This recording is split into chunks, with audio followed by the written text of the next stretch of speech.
DroneTalks is an online platform to spread ideas and to educate in the drone ecosystem. At DroneTalks, we discuss technology, regulatory, business, and ecosystem topics openly with industry leaders to enable and foster innovation for a better future. Hi everyone, so we are back. I have Amit here with me.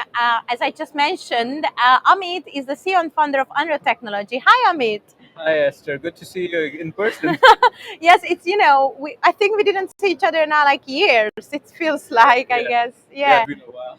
Yeah, so just, what is ANRA Technology? If someone don't know, but I hope everyone knows. So ANRA Technology is an airspace and mission management company, and we pretty much around the globe. We have been in business for over 6 years. We are headquartered. We have offices in London, Washington DC, Europe, as well as in Asia, and we focus on things such as CIS, USSP, and other value-added services when it comes to providing safe drone operations in the national airspace system. So, as we chatted with Tom, there is a lot going on in Europe, and you mentioned you are in a few places now in Europe. So, as a service provider, what's your experiences so far regarding drone flying operations? What's your main takeaways in the European sky? So I think in the European skies, the timing is opportune because right now is when we are moving from what I used to call like in the crawl, walk, run, or innovation, experimentation, operationalization.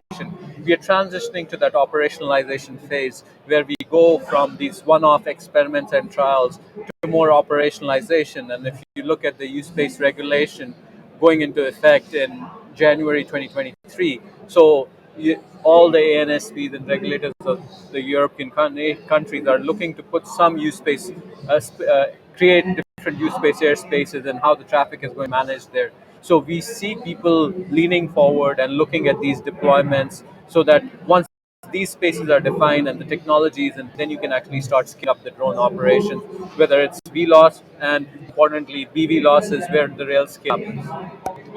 So, do you have any use cases regarding BVLOS or what you would be able to share with the audience? So on the BVLOS side, we are actually focusing on a couple of use cases where we see leaving us the hype and marketing and the buzz out there. In reality, what we are seeing for BVLOS is deliveries, but you're not talking necessarily food deliveries, like medical and humanitarian.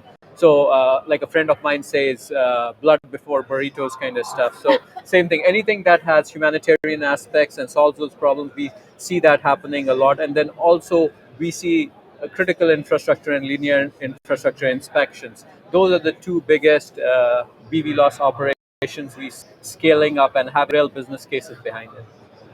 It sounds really interesting. If I would like to have a call to action, what kind of partnerships are you looking currently in Europe? Because it's a European event, right? Like hopefully stakeholders are watching us in the event and they want to reach out to Amit. So I'm just wondering what partnerships should be set up to kind of fasten up the scaling opportunities. So that's a great question, Esther. And I always think in terms of in three different things. Like if you look at three circles, one circle being technology, one being standards, and one being regulations. It's the intersection of those three circles, the Venn diagram. That's where we need to be. That's where we need to be as an industry, and that's where we try to focus as an industry participant as well. So to answer your question more directly in terms of relationships, we have become a technology provider. So we bring the knowledge and the regulatory insight based on working in different geographies. But we focus on whether it's use-based service providers that are providing technical technologies to them like a USSP or a CISP, and on the enterprise side, whether it's someone running a delivery operation or inspection operation. So our whole suite of capabilities, which goes a lot broader than use-based services, is there. And those are the kind of partners and strategic alliances we are looking for in Europe. No, that sounds super interesting. So please reach out to Amit if you're looking to set up a partnership with a great service provider. And another question regarding regulation, because that's the hottest topic of this event. The use-based regulation coming.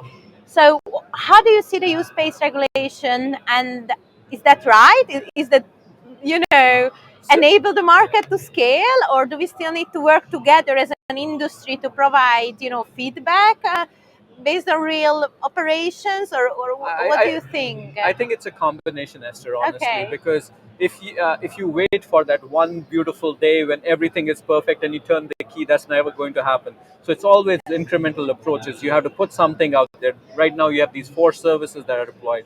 It lets us, you have to go out there, exercise, and see what works, what doesn't work. As long as we, as industry regulators and all stakeholders, know that there'll be changes, there'll be updates they need to make based on the lessons learned from the industry. And that's what we are seeing globally in other parts of the world. I think it's a great first step. It's not the final step. We just need to work together to keep moving forward.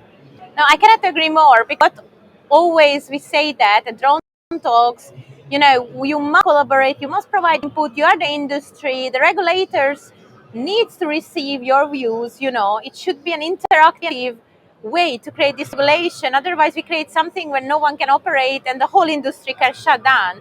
I don't want to be drastic, but that's a risk. So we must engage, and as far as I know, ANRA Technologies engage very heavily, right? Yes. Yeah. We firmly believe in. I sometimes people laugh when I say we use a word called co-optation. So it's not competition. We have to cooperate. So it's more of a cooperation right now. And once we cooperate in this world, then we'll be able to compete down the line.